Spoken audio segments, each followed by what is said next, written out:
This episode with Mike Cannon was wild. He's fresh off food poisoning. We talked about a lot of stuff. He looks good. He stopped drinking and his hair got gray. So Mike Cannon's one of my oldest friends. We go way back. It's literally one of those episodes where you just feel good. It's a feel good ep.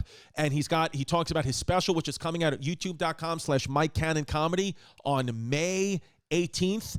Go subscribe now. Special produced, directed by Homeless Pimp. Go White Privilege Homeless is what it's called. And it's an amazing episode. And then, of course, my comedy special, only available on Netflix, Speshy Weshy, doing great because of you guys, the fans. And go to ChristyComedy.com. We got Red Bank, New Jersey is sold out. Thank you very much. The only tickets available. May 24th in Austin at the Vulcan, and May 26th Stand Up Live in Phoenix, and May 23rd I may or may not be doing a guy's name who rhymes with Ho Brogan.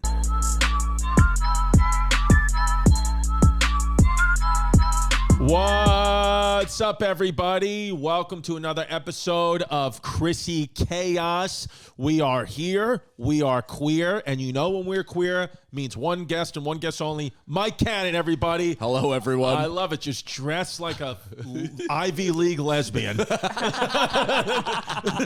Well, these are my driving glasses. They wouldn't let me renew my license without them. Does that say Lithuania? It does, yeah. Have you never heard that? What is that? So this is the 96 version of this shirt, but Lithuania in the 92 Olympics had made the Olympics in terms of basketball. Yeah. They had no money to fund their trip to the Olympics. They couldn't pay for it. They couldn't pay for uniforms, like anything. They're like the original Mighty Ducks. So the Grateful Dead heard about this and put out merch on their behalf and then paid for their trip to the Olympics. Did you know that, Pimp? No, not I at all. never heard. That's insane, Isn't that dude. sick? And it's all like a fit that would be crushing right now. That's why this is a replica. On eBay, this is like 500 bills. Jeez. Really? Yeah. Because it stood the test of time. Like, it wasn't cool for a while, but now Exactly. it's all back. What the hell goes on in Lithuania? I mean, not a lot of money. Porzingis. He's from Lithuania. That is true, yeah. Yeah, and his awful side part, his third grade fucking I class heard photo hair. that guy Zion got fat. Zion Williamson is large and in charge. does Is he playing on the team? No, Was he well, injured? they got knocked out by the Suns after giving a That's pretty good fight Yeah, in the yeah, first round. yeah. And then they were talking about bringing him back, and it's like, dude, this team isn't going to win the championship. Just let them continue on the path that they have this great chemistry on. But so they see him every other day. He's a fat fuck. They have no idea what his body does. And then the next day, he's in a different outfit, and he looks shredded and yoked and like he could play outside linebacker. Yeah, Is he the Chris Distefano of professional sports? Listen, if you want, listen, Zion Williamson is me in blackface. Yeah. So, dude, literally. But Zion Williamson is, if guys aren't sports fans, he was like supposedly like the next like LeBron James, athletic, like look at how athletic, a freak. jacked monster. But then he's the guy. He'll get fat in a week. Yeah. Like just a fat piece of shit. But then he loses it and gets ripped. But that can't be good for your knees. There's no way it's good for your knees. He's had foot problems. He blew out of his Nike at Duke. Do you remember that? But he's one of the first like influencer basketball players, because when he was 15, he just went viral on Instagram and all over the place doing like windmills from the dotted line, like a freak athlete. That is now has infiltrated sports. Viral. You can't, in any career, you can't get away from the internet anymore. Now, even athletes are getting recruited at the highest levels based on their follower count and their views. If you are an up-and-coming athlete, I think in any sport you don't have an online presence, you will not be recruited in the way that you used to be. It's just the truth. It's like everybody needs Andrew Schultz to be running their online business. Well, and now all these, there's like, some old heads that are just like, I hate this NIL shit. I can't keep players. I can't recruit them. Yeah. And it's like, no, you just like the old slavery model. And then they're, but these schools, basically, they can offer better connections to certain sponsorships. Yeah. So it's like, any other, if Duke can offer you this, and then this company, this college can offer you that, and so the recruiting process has completely changed. It's all completely changed, and what can you do, man? I mean, entertainment's changed, sports have changed, the world's probably going to change because, unfortunately, folks, the tide has turned. It seems like Russia's winning, and they're winning big now. So we had a nice little hope. Listen, it was hopeful. I feel terrible for the people in the Ukraine, but it just feels like now nobody can escape. Russia's destroying them, and it's just not good because it's not good because the news isn't reporting on it as much anymore because they're like, yikes.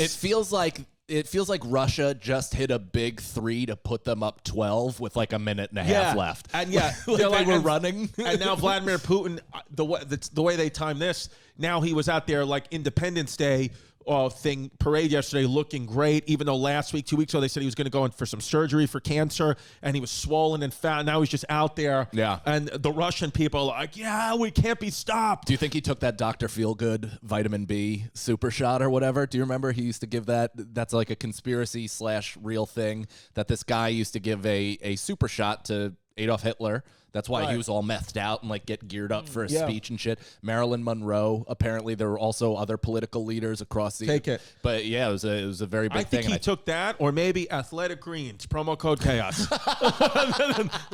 I think Ukraine needs Chappelle security. Ukraine, unfortunately, that's Jamie Foxx. That's the thing.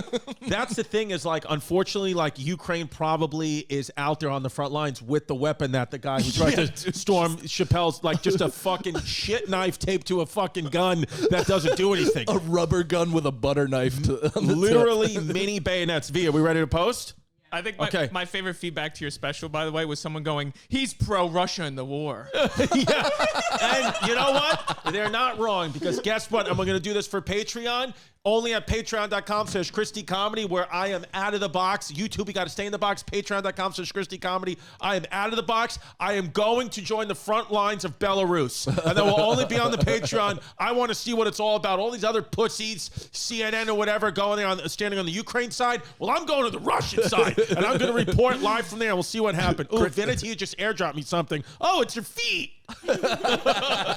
Chris's bayonet is just a big dildo taped to the end of a rifle. Put on whatever touches you want to put on. Go it's for a knife it, on his cock. Yeah. If any guys DM you, I'm not gay. It's all jokes. Dude, speaking of gay, Elon Musk says that he may die under mysterious circumstances in a cryptic tweet, and his mother tweeted at him, "That's not funny." And he was like, all right, I'll stop. Yeah. But it is crazy because you know what's crazy? He's tweeted that. I was thinking about that the other day. Like, on the smallest scale, my mom has a friend who has a rent-controlled apartment, right? And she's been living there for 50 years, okay? Yeah. And she pays, this is a real number, in Williamsburg, Brooklyn, which is one of the hottest pieces of real estate in all of New York City, so therefore the world. She pays $150 a month to live in an apartment on Lorimer Street, which is right in the heart of Williamsburg. That apartment could easily, it's not even that nice apartment, be $3,000 a minimum. month. Okay? So the average Williamsburg apartment right now is like $4,300. Yep. Yeah. So could you imagine telling your parents you want to move to New York? And she was telling me like, obviously, it was like, the rent control, but they're trying to sell. The landlord of that building is trying to sell that building to, get on, he might get $10 million for that building. It's like, but they won't buy it. Nobody will buy it because of that apartment. They're like, you have to come way down in value. Right. And the guy's like, no, like, and he doesn't want to sell it at undervalue because he can get seriously like millions of dollars. But because of that, which I would be the same if I was in a position to afford something like that. I'm like, I'm not going to buy that building at the price you want. That woman's paying $100. Yeah. Isn't this what the movie Up is about? Pretty much, yeah. This is like a tale as old as time. They just develop right around these poor people's houses and then eventually either wait for them to die or wait for them to leave. Or fucking go up in a hot air balloon with a small Chinese Cub Scout.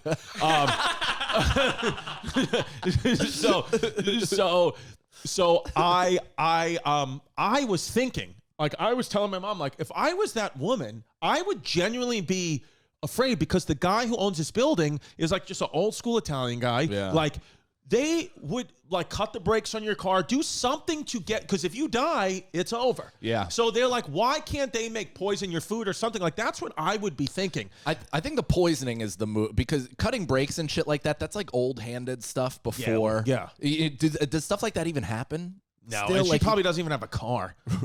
Or she definitely shouldn't if she does. But that's such a bizarre thing, because Elon Musk is smart, though, because if you're a prominent figure, you do need to get ahead of your assassination. Well, have you read what some Russian douchebag said about him? That's why he's worried. So the Russian douchebag said, okay, so this is why Elon Musk is worried. Yeah.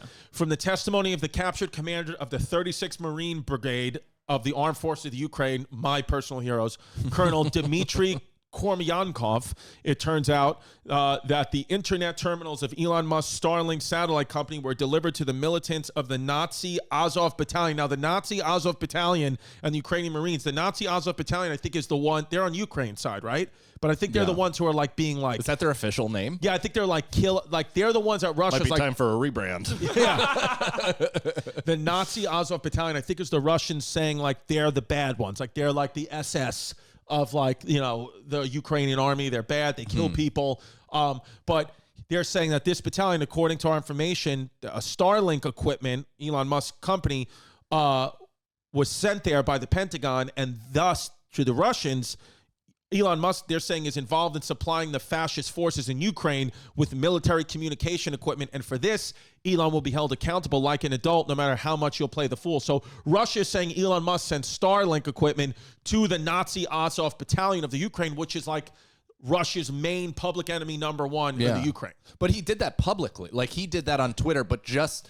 He said that he did that. He made that statement and said Starlink satellites on the way, and basically openly aided them, or at least the Ukraine. I don't know if he knowingly gave Nazi satellites, right? But he, it's weird that like because it went through the Pentagon, now it's serious. You know what I mean? Like, shouldn't it have been like a big problem regardless? I think they're stretching, and it's going to be funny that he starts World War III with his bullshit. I know.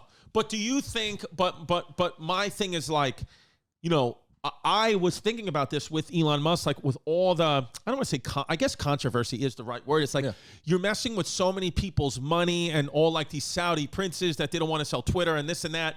Like if I be worried about like some bullshit rent controlled apartment like that a landlord can kill you, it's like, someone's going to kill Elon Musk, or you think they can't? No, I don't think they can't. I think very much so that they're probably gunning for it or planning for it. But somebody like him has the money to also hire their own army. Like he could live on an island by himself and just flank it with who should have been watching Chappelle. Just you cannot get to me. But he won't, because he's also like, he's got a little disconnect from certain things. Like, that's what makes him so brilliant, is he's able to kind of like zoom out and objectively look at things from a non-human perspective, since he's emotionally not connected to anything. And I don't know if this stuff truly resonates with him, because like I said, he was typing on Twitter, Starlink satellites on the way, and it's like, buddy, you are involving yourself in a war. Like, you are being Tony Stark to the fullest of Tony Stark right now. I think too, like, with like Elon Musk and all this stuff, like getting involved, I think it's the same way how World War I started. It was just a little bullshit thing happened. Franz Ferdinand, who was the king, I forgot, Archduke of, why am I blanking? I think it was Austria. Something happened where or Finland? Archduke Ferdinand. Yeah. Wow. I saw my middle school textbook when I said that. I literally just keyed into it. A little BS thing happened, like a little skirmish, and the next thing you know, it get pulled into World War I. And it's like nowadays, like just a little BS tweet from somebody like Elon Musk can genuinely just like begin World War III. But isn't that interesting? That's kind of almost an argument against extreme wealth, where it's like, hey, if you want to elevate yourself to being as influential as countries, then guess what? You're going to be a target the same exact way that a country would. Dude, it's so funny. Elon Musk tweets out this thing to the Russian media, like this private thing, and then the very next tweet is chocolate milk is insanely good. Just had some. It's like yeah, what is it, Giannis Antetokounmpo? I know. Yeah. It's like my daughter hacked his Twitter. Dude, with the Dave Chappelle stuff. Mm-hmm. So I was in LA this past weekend at the Netflix is a Joke Comedy Festival, which is where Dave Chappelle got the stage rush just a couple of days before. And two things. One, found out inside info that the reason why that guy was able to get on the stage is because and also that guy was just thought there. He was Ashy Larry. Yeah. That guy was just there watching the show, allegedly like laughing, having a great time, like just clapping. So, but what happened was Rihanna was there in the front row, and Rihanna was, the show had ended, right? Yeah. The show had ended. He was going to bring up some people on stage, and the show had ended.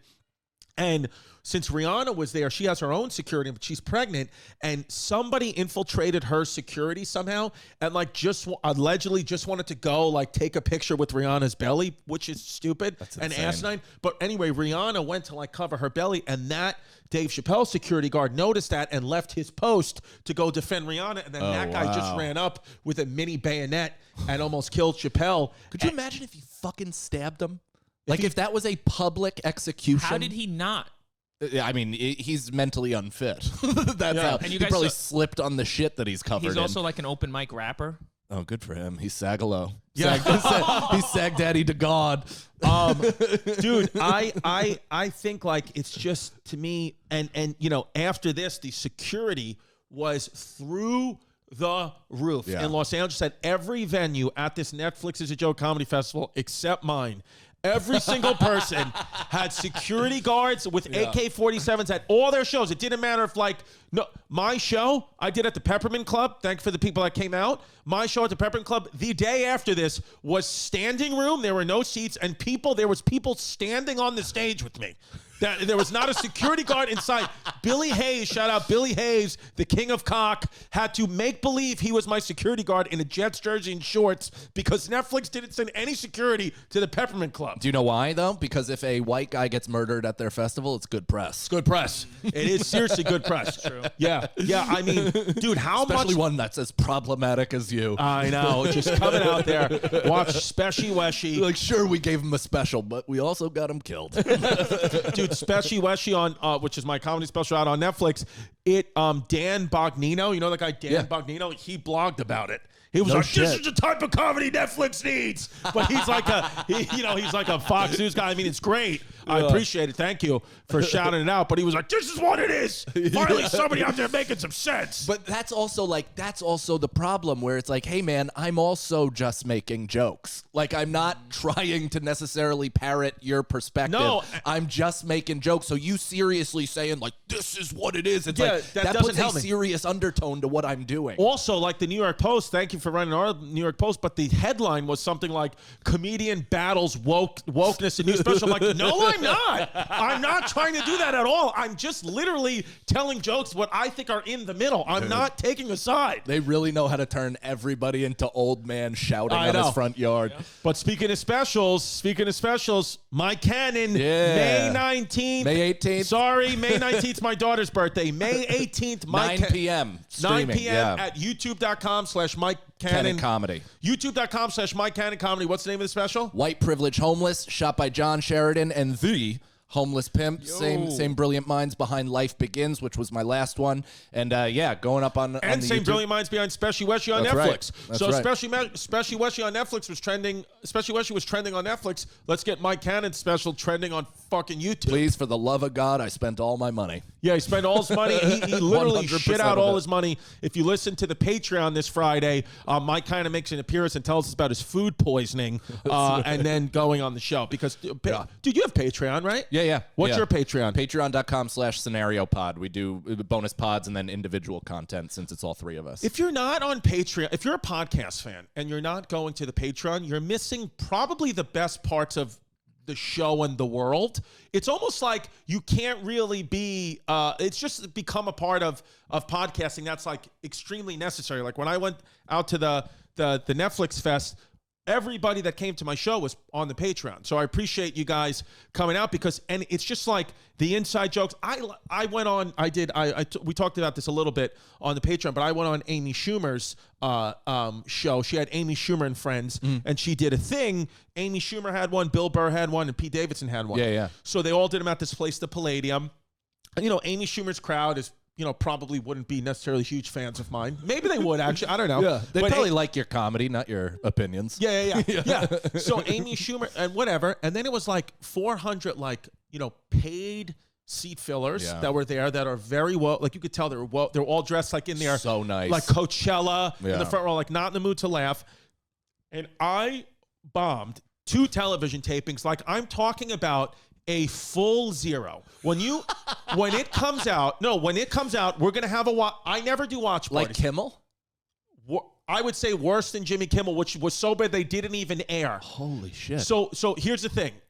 When I don't like people like, oh, you want to have a watch party for Speshy Weshy? No, I'm not doing it. This one, I will have a watch party for because it is from start to finish a full, unbridled fucking zero. At the end of the second set, when I finished the punchline of the joke and nobody laughed, I looked directly into the camera and I said, I'm gonna kill myself. And then I turned around and walked off. And if they don't keep that in the show, I'm going to get a lawyer and sue Netflix to get my special off Netflix. I'm surprised you didn't close out just to nothing and just be like, and this is why Trump's going to win in 24. Good night, everybody.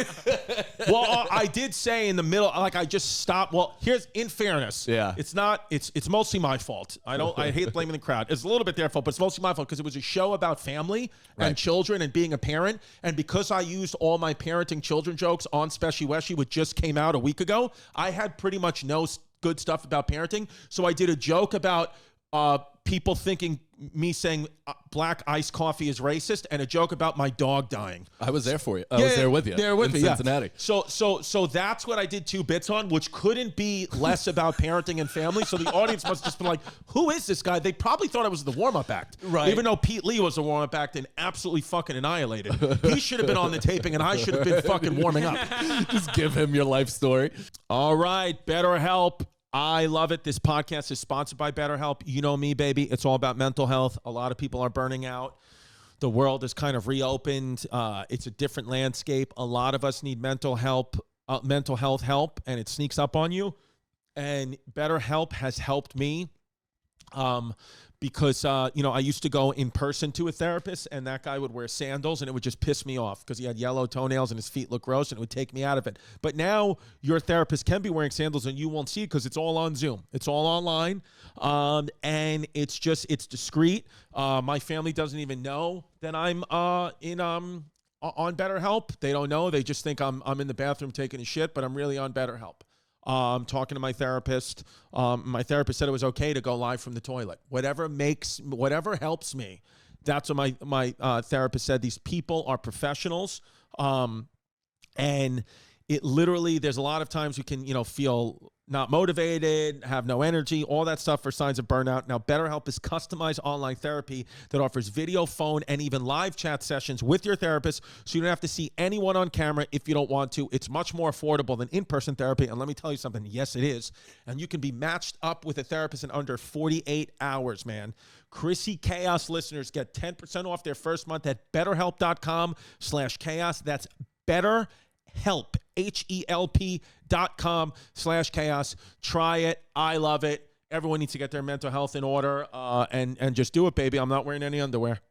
Magic Spoon. This one, I eat it all day, every day. The oatmeal cookie flavor is the best one I've ever had. The cocoa, the frosted. It is basically, you can have your guilt-free cereal. The cereal tastes just like what it was when you were a kid without all the calories. I mean, this thing's only got 140 calories. It's keto-friendly, 0 grams of sugar, 13 to 14 grams of protein, and only 4 net carbs. It is the best. It's gluten-free, grain-free, soy-free, low-carb. It's awesome. Me and Pimp eat it all day. I eat it with a little bit of almond milk. I love it. Peanut butter, cookies and cream, maple waffles, cinnamon. I love cinnamon. The Honey Nut flavor one. Magic Spoon is the best. You know I talk about it every episode. Even when they don't sponsor the show, I talk about it. That's how much I love it. MagicSpoon.com/chaos. Get your custom bundle of cereal. Use the promo code CHAOS. Get $5 off your order. MagicSpoon.com/chaos. Promo code CHAOS at checkout. $5 off your order. I'm telling you, you got to do it. It is delicious. Guilt-free cereal. Go to MagicSpoon.com/chaos. Use the code CHAOS. Save $5 off the first episode. Thank you, Magic Spoon, for sponsoring the episode. I love you. Even when I get canceled one day, I'm still going to eat Magic Spoon. But one thing I realized, and this is, again, a lot of times we talk about comedy stuff here on the podcast, and this is about comedy, but I wanted to apply to your life because I think that no matter what job you have, you need to find your crew and what you're good at and your niche thing, because we live in a world now where, like, it used to be you want everything's for everybody. It's general. It's not anymore. We live in a niche world. In whatever profession you are, it's niche. 100%. So I was in the middle of that second taping. I'll be honest. They offered me really good money to do 8 minutes, and I did that strictly for the money. I was like, I'm going to run out there and do that. And I didn't think about what actually I'm doing is now doing my comedy that I've been cultivating for my fans, for my niche, in somebody else's fan base, sure, and putting that on television. I was like, why did I do that? I just opened myself up to, like, of course they're going to hate this, because it's like, this is not my fans at all. Like, now it's like we all have little armies that we so it was almost like I went and performed for somebody else's army that didn't speak my language, and I was like, why am I doing this? Yeah, like, I mean, I get it. I would have as well, but it's the same reason and we're more similar, so it's not exactly the same, but it's like, it's why I do this podcast. It's why I do other podcasts. It's like you try to find people that are amongst your fans that identify with you personally, and then you hope they come over, right? Yeah. So it's the same thing where, like, Amy's, her general public fan is probably not going to love you, right? But there are definitely going to be people there that are going to be like, this guy's a fucking wild dude. I'm definitely going to check out more of his shit. And then they watch your special, and then they watch whatever, and that's what you hope for, right? It's just glomming as much as you can. Yeah. There was one fan. I never do this. It was 3 o'clock in the morning or 4 o'clock in the morning when I got picked up to go to the hotel, to go to the airport, because I left right after that set, and some random fan had sent me a voice note, which I never, opened, but I was like, you know what? This funny a voice note. And it was some guy who was clearly drunk. He said something to the effect of, he was like, hey, I was just at your set, the Amy Schumer show. He goes, what a horrible crowd. He goes, man, you were by far the worst one last-wise, but my favorite one joke-wise. And I was like, nice. Yeah, so that's that's nice. one guy, yeah, exactly. I guess. But he must have been a fan of mine. But also, that's how we started our careers. Yeah. Is we go into places where nobody knows who the fuck we are, and it's our job to make them, one, understand us immediately, and then two, try to get them to like us. Yeah, you guys are like cult leaders. Yeah. Very quick turnaround cults. Yeah. We got to create them in the first 30 seconds of meeting you. Yeah, but it's interesting too, because the way it worked was we had an 8 o'clock show and a 10 o'clock show. So we did the 8 o'clock taping, fucking bombed, right? Then the 10 o'clock show really started at 10:30, but in the middle of those shows, they were doing a huge show in a parking lot, nothing to do with the TV tapings, Right. just comedians that had specials on Netflix could go up and do 10 minutes. It was a surprise lineup. Is that with Norman that I Mark saw you Norman hosted it, right? Yeah. So I did that one, and the same material just did what it was supposed to do on an outdoor show while it was raining. Right. Because they were just not paid to be there. They were just regular fans that love comedy. So it kind of just made me think about, like, yo, don't say yes to every single opportunity, because what we're trying to do here, what you and I are both trying to do, is build our own thing where it's like, I want to give the gold to my fans. Yeah. Like, I don't want to give this shit to somebody else. And also, I went in there and did that, and then I got back home and I was extremely tired, like so tired. I was like, wow, I can't even wake up. And then I went on Instagram and saw Amy Schumer announced she had COVID. And I've been standing right next to her for hours. Did you get tested? I mean, I've taken 3 tests and they're all negative. I'm like, it's just why whatever. can't I get it?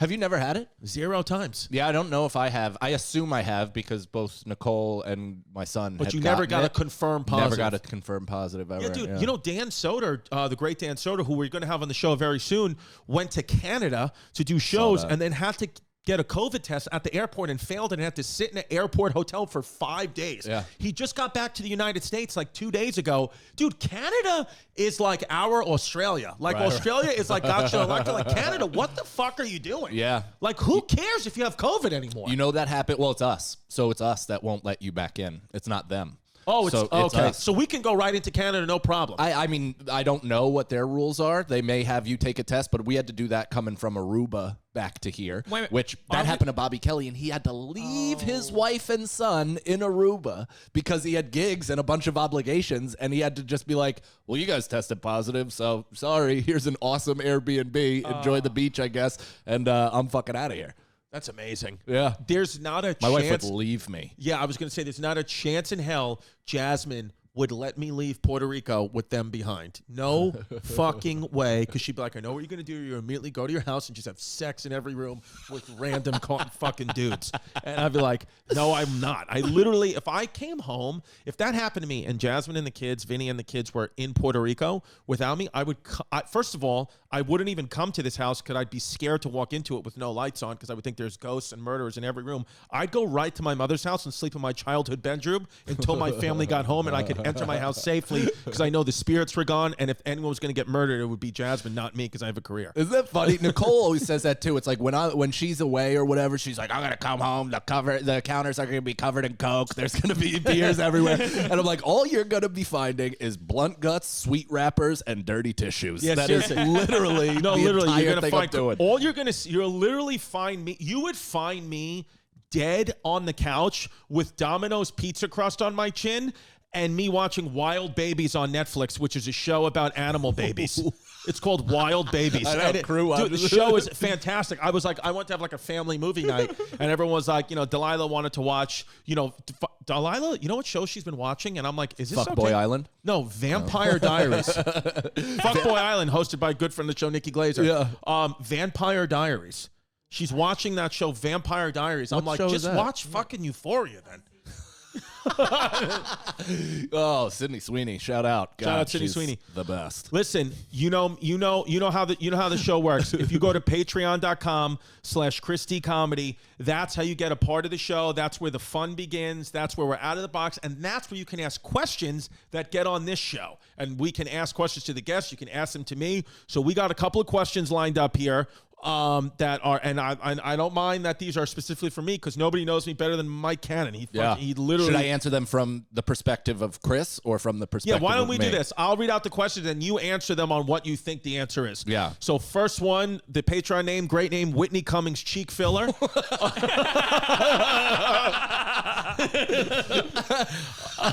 Great Patreon name. For 1 year, no sex or no sweets. For you personally, I think we have the exact opposite answer here. I think you could go with no sex for a year over no sweets. And you could. I could not go for no sex 1 year. I think my self-worth is more tied to sex than yours. Like you're an addict for sure. Yeah. But you love sweets so much and it's a comfort for you. Yeah. Whereas sex, I think you're one of those guys that can like get close and then jerk off and you're fine. 100%. Yeah, 100%. Because the sex, you don't have to have sex. No, you just have to have the conversation and know you could. Exactly. And then you're done. I jerk off. Yeah. I no sweets is tough. Let me ask you this though. Yeah. Let me ask you this. Let's say I'm gonna put you in a scenario right now. Here's the scenario. Great pod. Mike Cannon's pod, great pod. I love 2 of the 3 hosts. No, I'm kidding. Just kidding. You know I love you, Feeney. So I hate Sagalo. I'm putting you in a situation. Let's say I'm talking about like horny to the fact like you're so fucking horny, dude. You're so horny. And Mike is a guy, I told you, was the best wedding I was ever at was the Cannon's wedding with Mike and Nicole, because Nicole was just fun, shotgun and beers, best food, just chill, like the way a wedding should be. Mike and Nicole have the most loving relationship, like best friends together, like the way it should be. Like they're a case study. I'm like, if you want to get married, you have to have the relationship Mike and Nicole have. With that being said, I'm talking about so fucking horny to the point where like you're going to explode and Nicole dies. Yeah. Do you have sex with Nicole's dead body, or do you go out and find a live woman to have sex with? Because now Nicole's dead. So would you rather have sex with her dead body or have sex with a live woman? I tried to write a bit about this and Really? it never worked because women. But I said I would never cheat on my wife. But the minute she dies, Like within an hour, I'm inside of somebody new. Okay. Like so- 100% out of respect. Right. You know what I mean? Like she has not cooled off yet. She's still got a bit of hue in her cheek, and I am already painting the walls of some chick's You'll have clam. sex with a woman at her funeral. Yeah. On Good. top of the casket. Dude, I love it. Okay, here we go. Here's another question. This is from Javier, which I like. Javier, where did Chris and the fabulous homeless pimp meet? Do you know this answer to this? I don't, but I assume it's the Comedy Cellar. I actually don't know where we met either. Yeah, the Comedy Cellar. Yeah. Was it at the Comedy Cellar? I shot you for the first time in the cellar. I thought it was at Gramercy Theater. I'm sorry. Yeah, Gramercy at the History Hyenas show. No, we met before then. And We were then talking a lot online. Yeah, I was known at the cellar, and then we met up. Well, you know, for years, the homeless pimp, I swear to God, I thought that you were a huge black guy because there's a huge black security guard that I thought used to take photos, and I thought that was the homeless pimp. And then when I met him, I was like, oh, you're the homeless pimp. Because I just knew his work from, being tagged and all that. And I remember thinking you were a huge black guy. And it's always homeless pimp's a mystery, man, because there was a friend of mine, one of Jasmine and I's friends, Jill, who thought for 2 years that homeless pimp was Brendan Schaub. She thought Brendan Schaub was homeless pimp. Dude, that's so weird because sometimes that just like crosses, right? People don't know who you are and they think you're somebody else. Nico White thought I was Jabron Salim for like 2 years, which is such a random thing. I mean, I do kind of, almost look a bit Arab. We talked about that last time where I could pass for Osama bin Laden. Yeah, dude, do you have that photo handy? Yeah, just Google Mike Cannon, Google Osama Mike bin Cannon, Laden. Osama bin Laden. And then real quick, just the third. No, I got it in my head. Google the Osama bin Laden thing. The third question from Daniel Barrios at patreon.com/Christy Comedy. Thanks for your questions. Is if you were going to come out to your family, how would you come out? You can answer first. How did that one kid do it on like his Tonight Show set? Didn't he come out? He HBO came out special, right? Oh, Gerard Carmichael? No, not that. A younger comic. I forget who it was. No, he actually did it before Gerard. He was on stage for either the Tonight Show or Colbert, and in the middle was like, "This is the first time I'm saying it publicly. I'm gay." Mom and Dad, now you know. Like literally was just like that's how he came out. I feel like some sort of my parents, first of all, wouldn't be surprised and probably would be like, "What took you so long, you flamer? Thanks for giving us a grandkid." But that's, more or less, I'd just probably in passing say it like that. Because I've just beaten them over the head with like drug talk honesty, sex talk honesty. I grew up so repressed and Irish Catholic that we had no conversations about any of that shit. So now that they have no leverage over me or power over me, I'm like, you're going to hear about this shit whether you want to or not. So I would relish the opportunity to tell my parents that I suck cock. Sounds fun. Yeah, especially my dad. I just look him in the eyes and be like, I'm living the life you always wish you could. Oh, yeah. I literally want to wait till my dad's on his deathbed and then just whisper it in his ear. As the candle flame goes out. Yeah. You're just like, I'm gay. It's like, oh. Just show him a sex tape. Oh my God. Dude, you're a bottom too. Could you imagine getting absolutely plungered? Just getting plunged in the ass. Dude, this picture of Mike Cannon and Osama bin Laden, which is up on the screen right now, is uncanny to the fact, almost to the point where like, we've never really discovered bin Laden's body because Obama said thrown out to sea, but it's like even my bags under my eyes, the eyebrow shape, the smile lines, it's truly crazy if you really break it down. It's disturbing because like he lived in a cave. What the fuck's going on with you? I'm Irish. That's why I have no that's why I look gaunt and sick. Man. I mean, it is. I guess if you're gonna look like somebody though, Osama bin Laden's like, it's a pretty good person to look like. Is he, and this is also me being biased and thinking that I'm moderately okay to look at, but is he the hottest terrorist of all time? Like, is he the best looking honestly, dude, mass murderer of all time? For me, it's a coin flip between just hot terrorists, Osama bin Laden and Muhammad Atta. Pull up Muhammad Atta. One of the 9/11 hijackers. I've never seen his picture. Yeah, I mean, he can't look good now, but yeah, he's not bad. Actually, no, I take it back. I don't like Muhammad Atta. What about the Boston Bomber? He was a pretty good Boston that guy Bomber, was not dreamy. bad. He was like a bluegrass musician. Yeah, well, listen, we're not talking about we like what they did. We're just talking about physical. Yeah, this kid's not. Look at him on Rolling Stone, dude. Does he not look like he should have flower petals also in his hair? Yes, he does look. Well, Venetia, what do you think? Fuckboy or not for the Boston Bomber? She's That's not saying your fuck type? boy. She's saying yet she loves him. She loves nodding. Benedetto likes guys like, no, because he's got feminine energy. I do not love him. He's got feminine energy. He's got a nice woman's haircut. He looks like Timothy Chalamet. He does. Timothy Chalamet plays the Boston bomber in the movie Or I Fucking Bomb Boston Again.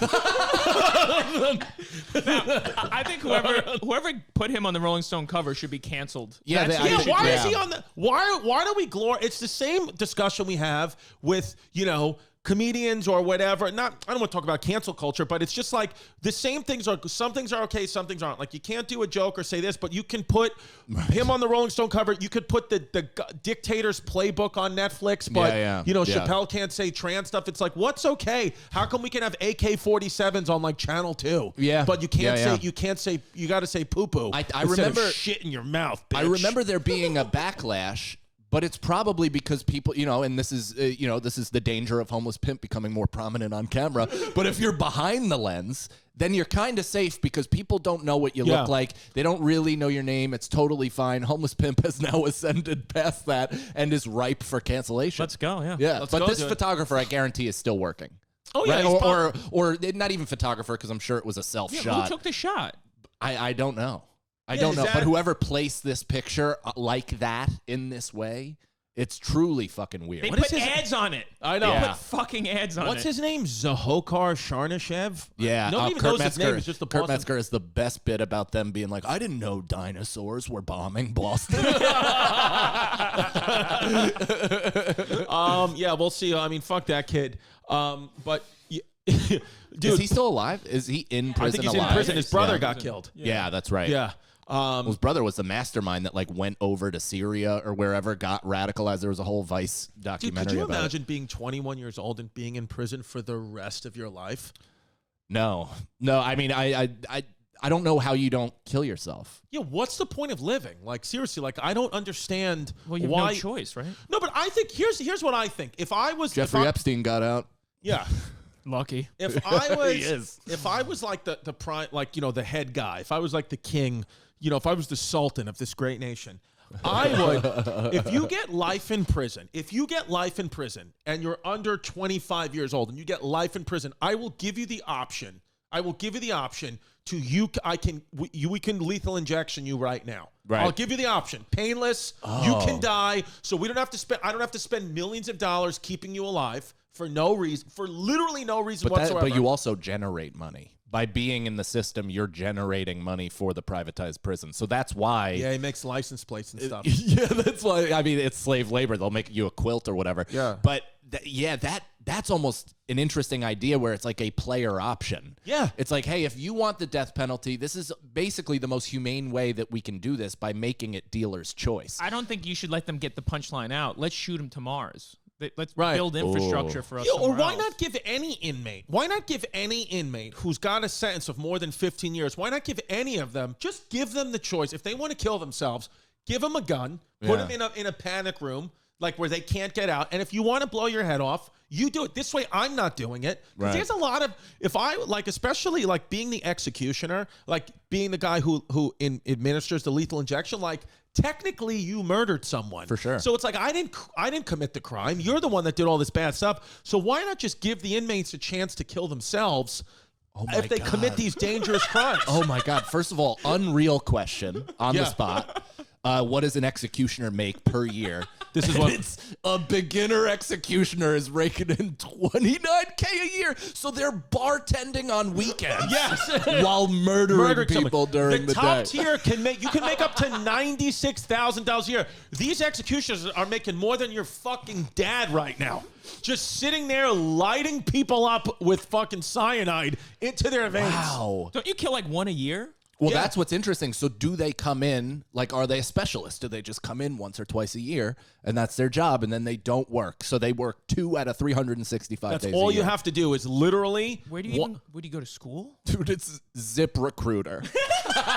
ZipRecruiter, you could go. Looking for an executioner on ZipRecruiter. I love the executioner too. Like they're probably just like, like they want work, work is like light or whatever. And they probably just show up to courthouses and they're like, kill him. Like they're just advocating for the death penalty. I think people probably wouldn't like that because they think it's too easy for the person that committed the crime, right? Like that's why I'm not necessarily against the death penalty. I don't really know where I stand but I do lean towards more make them suffer in prison and live out the rest of their life with the knowledge and the punishment that they deserve, because they shouldn't have the easy out of just shutting the lights off, no more problems. Right. You know what I mean? They should have a level of hardship and hell before they slip away and their, energy becomes abstract. Well, honestly, like the Batman movie, when they say exile or death, and they put you into exile walking onto like that frozen river. And it's like, it's both. It's exile and death. But at least you're not making another human being who had nothing to do with this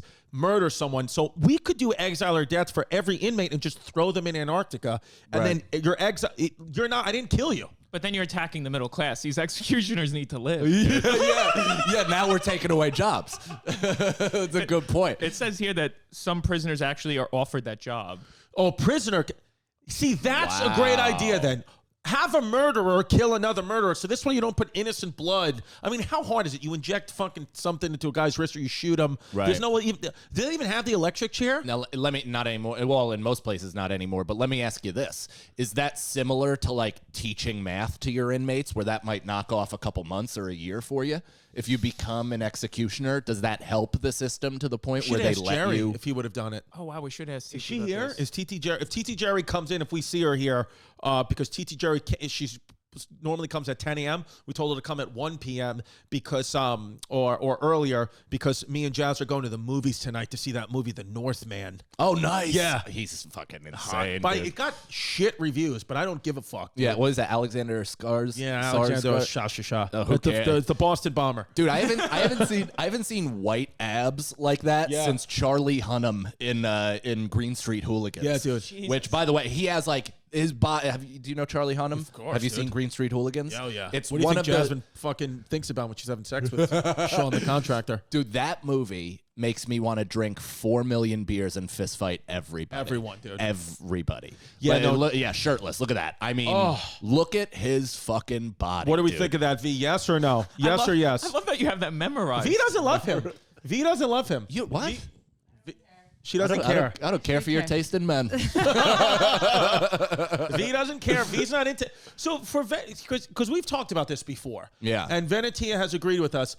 Women don't care. When we're getting in shape, it's getting in shape for each other. We're getting in shape for men. Yeah, I'm men more get in attracted shape for to men. that. We're not getting in shape for women. Women don't care at all. Yeah.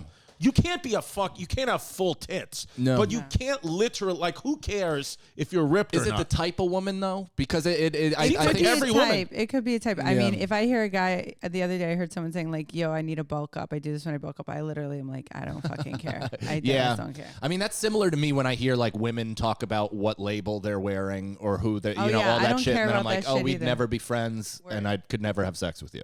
Correct. Yeah, like, go ahead. Now, this brings me to my next question. What kind of nudes should we be sending to the aliens? So we talked about NASA is launching nude pictures of humans to space in hope of attracting aliens. I mean, we should be just sending only asshole pics since they look like a celestial Dude, you know what vortex. I would send out? I would send out a picture of just a cock with the huge fucking wart right on the tip of it. And just like, this is what human peepees look like. The best is that they're just going to send that black guy wood. They're just going to be leaning over with his giant Duraflame log. But it also makes me question NASA. Who the fuck is sitting down at NASA?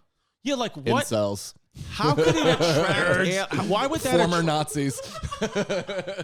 I don't get it. Like, what would they? I don't understand why they would do that. Like, aliens are going to see what? Because I guess, like, from a serious point of view, they want us to see like what our anatomy looks like and see if aliens are interested in it. I think that is it. So it's like it's similar to how we would maybe look at a tiger cross-eyed if it was wearing a necktie. That's similar to like, hey, we want to see what the animal is, what the being is, without the dressings of society. I mean, in that respect, I get it, but it's also, I love how somebody's just promoting Bad Bunny's album in Spanish on the comments. Like, Album de Bad Bunny. Que se yo dan todos los temas Bad Bunny da King. That was good. So whose nude would you want shot into space to represent male and female? I mean, I think like I would say a perfect male body would be someone like a Charlie Hunnam, like just like literally like from an anatomical point of view. Boogie Nights, Mark Wahlberg. Boogie Nights, Mark Wahlberg is good. I wouldn't want to send like a fat. You have to set not someone too jacked, not someone too fat. Like you want to say this is anatomically what we have, which is perfect, basic, like a basic. But a woman, body. who's a woman? Who's because Salma Hayek, she's too busty. Melissa McCarthy. Melissa McCarthy is a good one. I would send her as the man. But there aren't any there's not many famous plain Janes. You know, like famous, you know what? And this sounds awful, even though I consider her beautiful. But like somebody like Emma Stone, right? Emma Stone, who's really beautiful, but also looks like a human being. Or honestly, why not to just make it simple? And to also show how much, humans, how kind of versatile we are, and to save pictures, why don't we just send one of Ellen Page, one of Elliot Page? I fucking knew you were going to I literally smiled the minute you said versatility. I was like, I know exactly where this is she going. Has a perfect woman's body and now a perfect man's body. Pull up Ellen Page, female body. I mean, because what we're talking about is, small enough, perky enough boobs. Look, perfect woman's body. Ellen, look at that. Why can't that be? Dude, she genuinely in 2021 looks like Pee Wee Herman. I mean, she looks I don't mean that as a diss. I'm just saying that's she why looks a lot like Pete Davidson. She does look like Pete Davidson. Like she actually Dude, does. If Elliot Page doesn't play Pete Davidson in the movie about Pete Davidson's life, then nothing's fair. Like genuinely, nothing in life is fair. But would you want NASA canceled if they don't shoot up a transgender nude? Yeah, I think so. You're such a shit stirrer.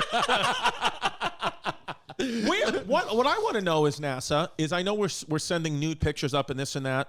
When is the first trans astronaut going to go into space?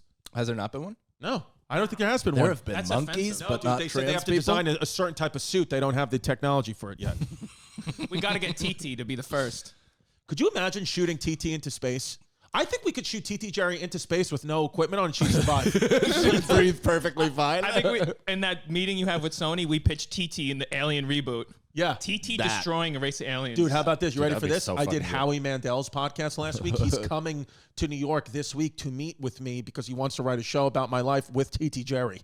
That's awesome. I was like, yeah. Well, he wanted. Is he going to wear a bubble as he talks to you? Isn't he terrified of germs? Well, no. He wanted to do a reality show, and I was like, I don't want to do reality. I want to do like scripted. And he was like, I was like, yeah. So he's coming. I'm going to try to get him to come to Staten Island so he can feel it. But TT Jerry, we talked about it on the Patreon. If I was going to do a scripted show, another one about my life, TT Jerry, I would think has to be played by John Leguizamo. KiwiCo, if you have kids, this is a lifesaver. It is seriously. We have multiple KiwiCo sets in our house.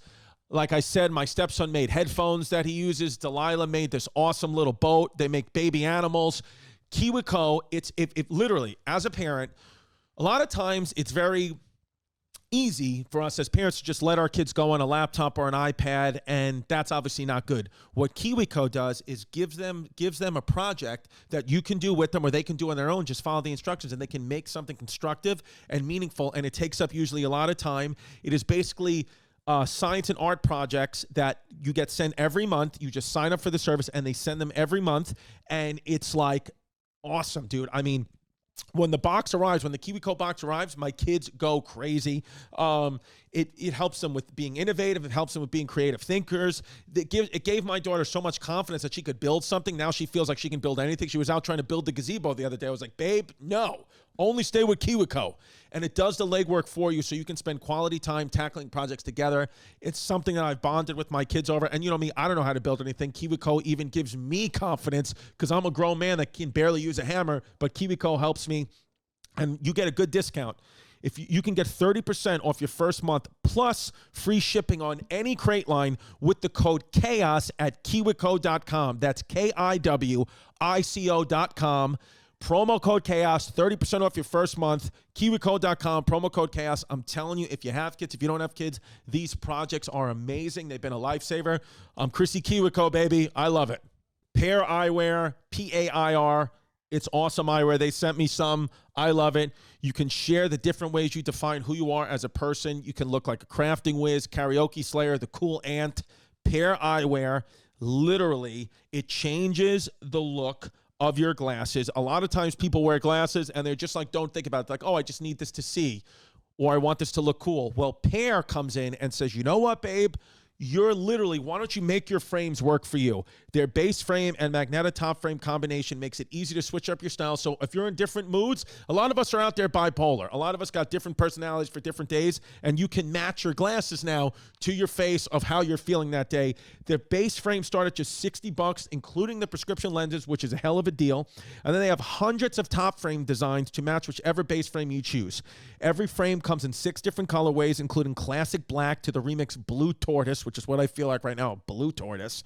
And then you pick your top frames and you build a collection to match your personality. No eyewear companies do this, but Pair. So I'm sure there are other ones, but Pair's the best because, you know, you get high quality eyewear at a fraction of the price, and it's awesome to be able to change your glasses to your mood. I like that. And right now, if you go to paireyewear.com/chaos, you're going to get 15% off your first purchase. That's 15% off at paireyewear.com/chaos. One pair, infinite style, starting at just $60. Check it out and send me pictures of you with the different eyewears you got on. All right, you're not. And we're back. and dude, that's a great idea. I was thinking for the woman I told you, Jasmine Gina Carano.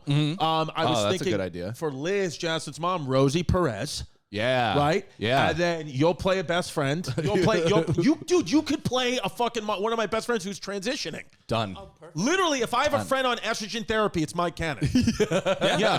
And then I know they're not going to let me play me. So who would play me? Who do you think would play me? I think Chris Evans would be good. His name isn't much of a stretch. You also have very Captain America hair and face. True. Yeah. Like, I feel like it would work. Also, I have Captain America face, Wonder Woman body. I think I'd like Michael C. Hall. To play me? Yeah, but that'd he's be too interesting. thin. Well, You can both. Maybe me with AIDS. There's a part of my life where I get AIDS from TT Jerry. And then Michael C. Hall. I share a fucking cup of Magic Spoon, promo code chaos with TT Jerry, and I get full-blown AIDS. Now, as a parent, I wanted to run this by you guys. Rayjay claims the Kim K tape was released like an album by Kim herself, not leaked. That they're saying, but it's something that we knew, that Kim Kardashian is saying that they released the sex tape as like almost like one of the first viral videos. Yeah. And she had no children at the time, so I don't mind it. But I read that Chris was involved somehow. She was. Yeah, she set up the tripod. But, like, it is weird that, like, the only reason he spoke out about this, and I understand why he did, and he's right to, is because they made such a fucking stink about there being a supposed second tape, knowing that there wasn't, but they needed some sort of bombshell to open their Hulu show with. And then he's just like, all right, I've had enough of this. Like, I want you guys to know exactly how this was done. And you can also tell that they did this because that's how they do all their news. So they're the first media family that releases news like a movie studio releases projects. They have tentpole blockbusters that hold up the seasons of their year, and then they have little nuggets to keep you until the next big bang. But do we have a That's problem how with they it? go. Because I don't, personally. No. I'm like, good for you guys. You figured out a new way to coexist and keep coexisting. They've been prominent at the top of the news for 15 years. Do you know how difficult that is? Unreal. Do you know how difficult that is? I respect it, but if you and Jasmine sat down and pitched it to Delilah in a couple of years, I'd be like, you guys are a little bit crazy. No, it's not. Yeah. No, it's not for me. It's not. No, you have to be like black on the inside, like a black soul. Yeah. And I'm not black person. I didn't mean that. I thought you have to be black on the inside. Like have a black heart, black soul. Black is beautiful. And we know black is beautiful. I love black. I want to fucking suck Lizzo's ass. But would you?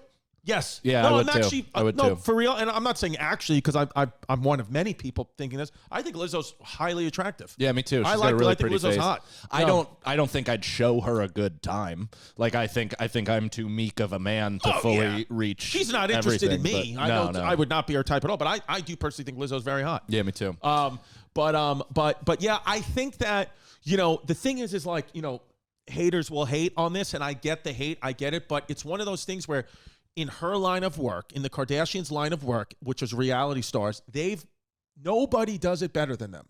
Yeah. Nobody does it better than them. And Howie Mandel at the podcast was like, you you and your family you have Kardashians like energy. And I was like, that's insane. He was like, he goes, I see that Distefano is being the next Kardashians. I was like, I will go trans right now. I'll go Bruce right now and do it. But this is one of those things where it's the opposite of hate the player, not the game. It's like, no, hate the game, not the player, because that's more of an indictment on the system that's been set up, that it worked. And they're just evil and manipulative enough and money hungry and power hungry enough to just go through with it. They knew that it would work. They knew that there was a market. They knew that it would cause such a fucking feeding frenzy that with the money and prominence that they had as a socialite family and what their father did to and for OJ, it's like that was a absolute pressure cooker, perfect storm of an explosion. Let's get this brought out there. Lackluster blowjobs and sex throughout, be damned. Yes. But, Rayjay was the actual star of that whole fucking film. Dude. But the fact that he kept making eye contact with the camera and being like, I know y'all jerking off to this. Listen. That ruined every fucking every time I was almost going to come. When I was watching that sex tape video of Rayjay and Kim Kardashian,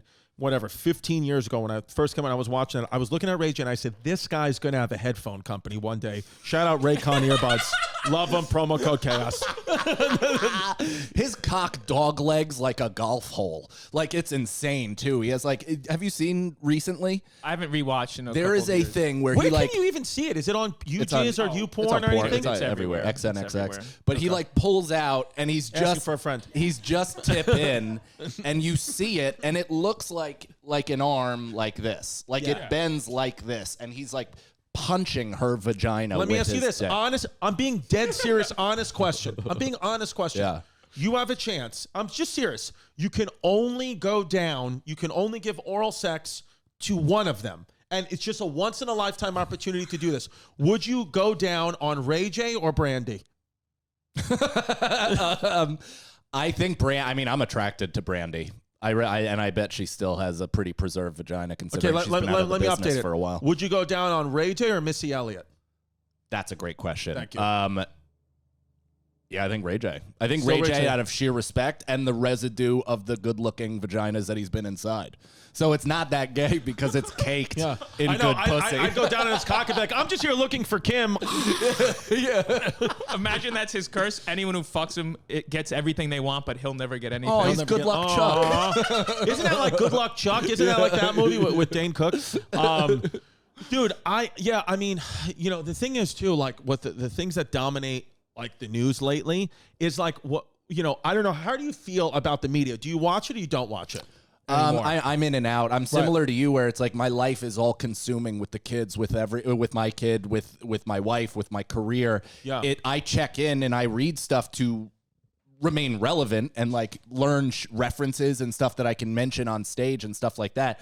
But in terms of like actually diving into information and stuff, I do as much cross-checking as humanly possible and then typically throw my hands up because it's really difficult to stay on point with everything. It's impossible, actually. Yeah. I feel like what I've been doing lately is I have Hulu where I watch like the news or whatever, but I've just been, same thing with the radio. Instead of listening to the radio and I just listen to things I already have downloaded on Spotify or Spotify playlist. So it's just music. Or when I'm watching television, it's just Netflix or Apple TV or not anything happening. Same. The news I try to look at once on my phone, but even the news apps like the New York Post and all that, even though shout out, thanks for writing an article about me, I'm teetering with the idea of deleting all of them. And as soon as I can find out what my Instagram password is, I'm giving my Instagram all of it to Venetia. Yeah. And I'm going to send her the article, send her the clips I want, and have her post. God, Twitter, that's awesome. I'm all but logged out of. I tweet once in a while. I don't look at tweet. Twitter is the easiest one I just post it and don't look at it. Yeah. There's times where I don't look at Twitter for weeks. I just forget. Right. And Facebook, I never go on. Well, but and you Instagram, I'm constantly on. You must feel, and if you don't, then I'm just projecting, but you must feel that with the large community of Patreon that you have, like everything else, you have fans, obviously, a shitload of fans. Right. But Patreon is a really concentrated group of pure support. Yes. Right? So those people, if you want interaction, why even dive into the waters of the other shit when you have that, which is all pure love for you? Yeah. You know what I mean? Yes. Because the other stuff is just like, you're just asking to be called gay or whatever, or whatever. And it's just like, even if it doesn't bother you, there's a subconscious element to it that chips away at your happiness. Well, dude, yes, 100%. And even like, it's almost like you're building like your small army of fans. Go to them, use them. Like, with the Netflix shit, and the same thing with YouTube, with your fans. And by the way, everyone at the Patreon, all the Puerto Ricans at patreon.com/Christy Comedy, and all the fans of this podcast, immediately on May 18th, set your alerts right now, notifications right now, youtube.com/Mike Cannon Comedy. Yes, sir. For his special, White Homeless Privilege. White Privilege Homeless. White Privilege Homeless. Set it all, because what happened was, for me, is Netflix told me, they said when I got out to the festival, they said the 4th day was the highest day, which was great. But they said the first 24 hours, they said you came out of the gate so hard. They said I was this close to making the overall top 10. Wow. I didn't make it, but they said the only comedian that came that close to doing that was Nate Bargatze on his 4th Netflix special. Holy shit. So they were like, that was all the Patreon fans. Because that's the thing. It doesn't have to be a huge amount of people. We got 5,000 Patreon members. But since all of them, probably nearly 100% of them went and did that and double liked it, it pushed this special so far that was like amazing. So do the same for Mike on YouTube, because all you guys doing that, guys, girls, and nabies doing that, it helps us tremendously, because, dude, like people like who are way more famous than us, like, I don't know, David Spade had a special out. They said my special went past his initially because he is way more famous than me, has 10 times money, of course, but doesn't have the little army that we have. His fans are more passive, where our fans are aggressive. That's right. And, and it's for YouTube especially, it's like, it is free. So even if you don't like me, but you love Chris, like, subscribe, and just let it play and leave the fucking room. It all genuinely helps, because it's that's amazing. It's like, even if you hate my guts, which I completely understand. Anytime somebody's like, dude, no offense, I just don't like your shit, I'm like, I don't like myself the majority of the time. I can completely understand that. But it all is free support. So it's like, and if you even don't want me on this podcast, again, it's like, that'll help me elevate and get to a point where I don't have to come on. Somebody who hates laptops, subscribe to my stage. And follow Mike Cannon on everything. I am Mike Cannon everywhere. Follow him. Watch that special, dude, because it's really good too. I will say that. Like, I'm really proud of the hour, and it's the most personal thing I've done. I lived for fucking over a year at my goddamn in-laws' house, and a lot of it is just filled with the rage of that entire situation. No, dude, so it's extreme. It's the guy who I've talked about on the show, my manager Emilio, whose life is absolutely falling apart, said it was the only thing. That really gave him any perk of happiness was Mike Cannon's special. Watching there, being there, he said, he just made me happy, and forget about how my life is completely being flushed down the shitter because of my own choices and hairstyle. It's mostly hairstyle. Yeah, dude, his hairstyle's the worst, dude. He has a fucking man bun. It's cool to be a 40-year-old surfer in New York. Dude, I genuinely think Homeless Pimp would rather be in a room filming Hitler than hang out with Emilio. Patreon.com/Christy Comedy. Go check it out. ChristyComedy.com. We have the only tickets that are available are, because Count Basie this weekend is sold out. Thank you guys, Red Bank, New Jersey. We got May 24th, the Vulcan in Austin, Texas. First show sold out. Second one is almost gone. And then May 26th, Phoenix. 2 shows, stand up live. And then I am off the road for the summer. So except one show I'm doing one show in Providence, and then we'll do one at the end of August in LA. And that's it. That's all we got. So come check me out in Austin, Texas, May 24th, and Phoenix, Arizona, May 26th. It's Speshy Weshy on Netflix, and patreon.com/Christy Comedy for everything that's fun about me. And we have a special hitting Patreon. So if you don't join patreon.com/Christy Comedy, become a Puerto Rican, you're going to miss another half of the special. A lot of you guys were mad at me, like, how come Speshy Weshy's so short? Because we made a deal with Netflix. I said, I'm not going to give all this to you fucking motherfuckers. So some of it's going to be on YouTube, and the heart of it's at patreon.com/Christy Comedy. Follow Mike. Go join Mike's Patreon at patreon.com/scenario pod. It's fucking $10 between the both of us, okay? I mean, don't act like you don't have money. I know that you've fucking been hoarding the stimulus checks, and you're on OnlyFans, you pieces of shit. Also, just get it for 1 month, steal everything, and then get off. I don't give a shit. Yeah, do it. It's what it is. I love it. Follow at The Homeless Pimp. Follow Venetia Jaros.